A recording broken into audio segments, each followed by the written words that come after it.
closet. All right, guys. Welcome to the Pipe Dummies. Eventually, 8:35. A good steady cigar chat. 35 minutes late.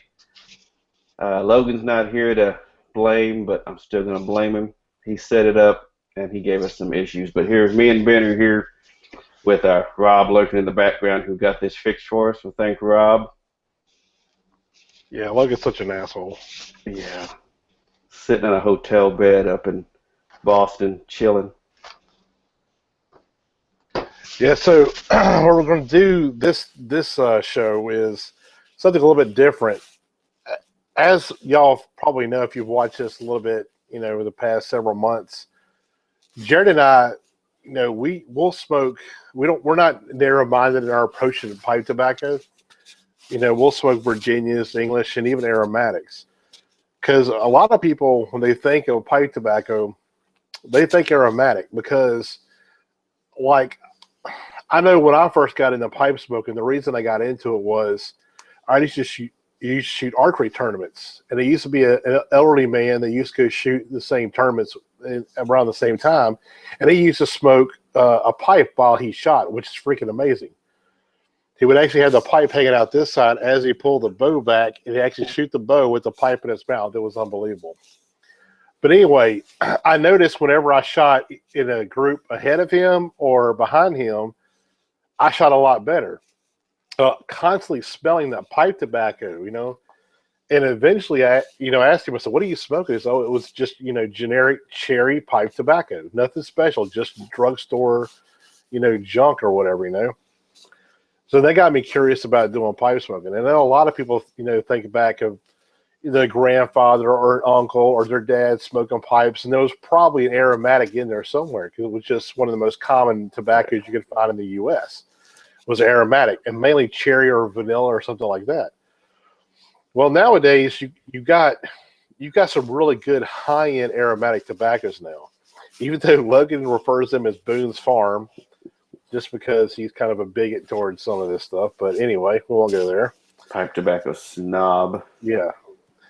So one of my favorite aromatics that's, for me, it's on the market is from Boswell Pipes.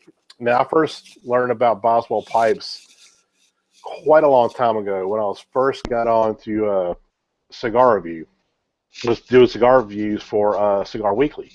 And a couple of the guys there, they smoked pipes, even though we didn't have a pipe form or nothing like that.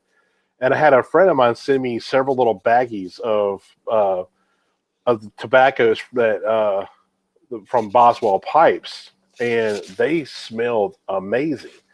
Enough that I actually went on there and ordered, several large bags, and I jarred a lot of them up. And this is actually from 2006. That's when I bought this. And he also hand makes pipes, him and his son. And I actually bought a pipe to go with this that really it's I only use it to smoke Boswell pipe tobacco in it. And anyway, their aromatics for me are really high quality. It's almost like they just have a nice aroma, but they're not real sticky and goopy. You don't get that gurgle in the pipe or none of that.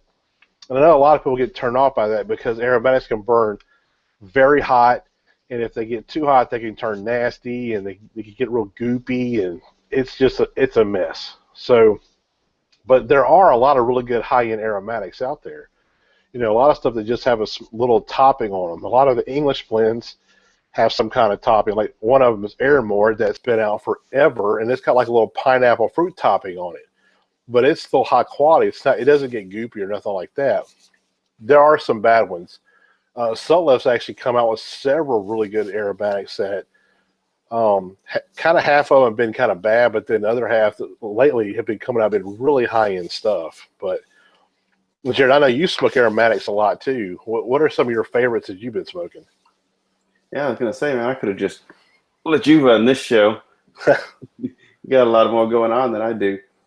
Yeah, and unlike Logan, I do enjoy some aromatics, and I haven't had any bad ones, honestly. Nothing that was too wet, too goopy, gave me any major trouble.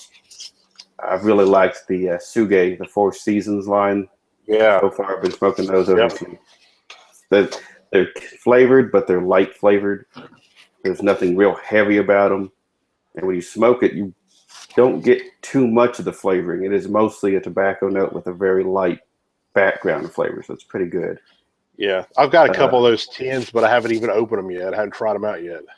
yeah, I had to open them. I can't throw them away though; they look too good. Yeah, they do look awesome. I need to actually look behind me. Which one are you going for? Since I didn't know if we were going to make it or not, I hadn't got myself going. Well, the one that I'm actually doing right now is called Berry Cobbler, which I don't know why I was showing you my freaking mason jar. That was stupid. Anyway, it's called Berry Cobbler. And